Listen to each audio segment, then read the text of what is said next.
Un nouveau pari gagné pour les bénévoles de l'organisation Baroudeurs de l'Espoir qui ont réussi fin juin, début juillet à gravir le sommet du Mont Rose à la frontière entre la Suisse et l'Italie.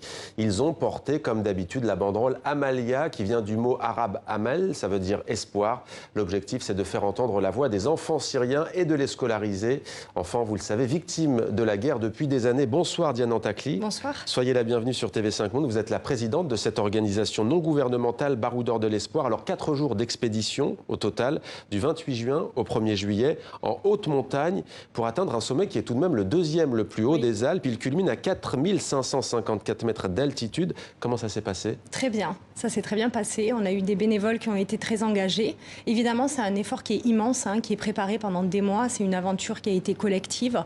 Et ces 4 jours qu'on vit aussi bien, évidemment, il y a le défi sportif, mais au-delà du dépassement et du défi sportif, il y a la cause pour laquelle on l'a fait et qui motive l'ensemble de nos ambassadeurs. Donc c'est 4 jours d'expédition en haute montagne, un duplex aussi qui a été vécu avec les enfants sur place là-bas, en Syrie et au Liban, qui nous ont encouragés, qui ont porté avec nous aussi par le cœur cette banderole et qui ont aussi, eux, de leur côté, fait des activités sportives pendant ces 4 jours. Donc c'est vraiment un échange très fort qui est vécu maintenant depuis des années et qui nous pousse à atteindre de beaux sommets. Pourquoi avoir choisi l'alpinisme? Parce que parfois l'espoir, dans ce genre de situation, il faut aller le chercher très haut. Oui, c'était au tout début, on s'est dit, on entend beaucoup parler de sommet diplomatique et on va faire un sommet pour faire entendre la voix des civils syriens. Parce qu'on entend beaucoup parler de chiffres, on entend beaucoup parler de politique et il y a des femmes et des hommes là-bas qui ont envie de s'exprimer et qui n'ont pas forcément la parole ou le moyen de le faire. Et c'est aussi un moyen aussi à travers des valeurs sportives d'être dans un effort comme eux aussi sont dans un effort, celui de rester debout et celui après 8 années de guerre de continuer et de continuer eux aussi de leur côté à porter l'espoir. Près de 70 bénévoles tout en haut sur quasiment le toit de l'Europe. Qu'est-ce que vous vous êtes dit? Vous avez pensé à ces enfants syriens? Il y a eu beaucoup de larmes au sommet. Ça a été un grand moment d'émotion. On avait notamment notre marraine de l'association, Sarah Ouramoun, qui faisait ce sommet pour la première fois avec nous et qui a vécu un grand moment d'émotion avec nous. Et tout de suite, c'est un mot pour ces enfants parce que quelques heures auparavant, ils nous ont donné un go. On monte cette banderole et immédiatement, je pense que chaque bénévole le vit de façon assez différente. Mais en tout cas, il y a tout de suite ce mot qui est voulu, non seulement pour les enfants, mais aussi pour les équipes pédagogiques qui sont sur place et qui sont à nos côtés maintenant depuis 5 ans quasiment. Vraiment, c'est une relation qu'on entretient tous les jours avec eux. Alors cette banderole, elle voyage bien entendu à la Beka, au Liban, en Syrie également, à Alep, il me semble. Oui, elle sera dans quelques semaines à Alep. Et puis on va symboliquement, c'est la première année qu'on le fait, avec toutes les équipes pédagogiques de la Syrie et du Liban, porter cette banderole dans quelques semaines au Liban, sur un sommet du Mont Liban. Et les enfants la signent? Alors les baroudeurs d'abord la signent, les ambassadeurs la signent. Et ensuite, l'année dernière, ce qui s'était passé, et je pense qu'il se reproduira la même chose cette année, il y avait eu la main de tous les enfants avec de la peinture.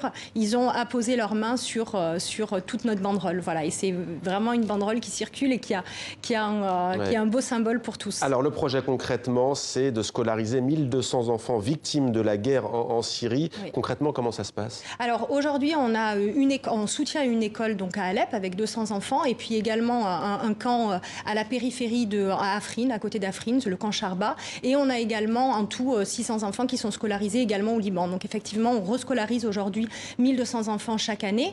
À Alep, c'est tout simplement dans un centre éducatif. Et dans les camps, ce sont des structures qui sont mobiles parce qu'on ne peut pas aujourd'hui avoir des structures fixes. Donc par exemple, au Liban, c'est un bus éducatif qui circule 3 fois par semaine et qui apporte un soutien scolaire aux enfants. Et évidemment, il y a le plan scolaire, mais il y a évidemment l'accompagnement psychologique parce que ce sont des enfants qui ont vécu 8 années de traumatisme et qu'il faut accompagner et qu'il est urgent d'ailleurs d'accompagner sur ce plan-là. Et si vous avez un bus, c'est aussi parce que certains bâtiments et certaines écoles se sont bien entendu effondrés, ont été bombardés. Pour celles et ceux qui veulent vous aider, vous précisez 1 euro collecté, c'est 1 euro intégralement reversé sur le terrain. Il y a un site internet amalia.bdle.org, c'est ça? Alors on a une page de collecte qui est amalia.bdle.org et après il y a notre site officiel qui est bdle.org. Et effectivement, c'est une volonté de l'association depuis 5 ans et qui est possible d'ailleurs grâce à nos mécènes de compétences.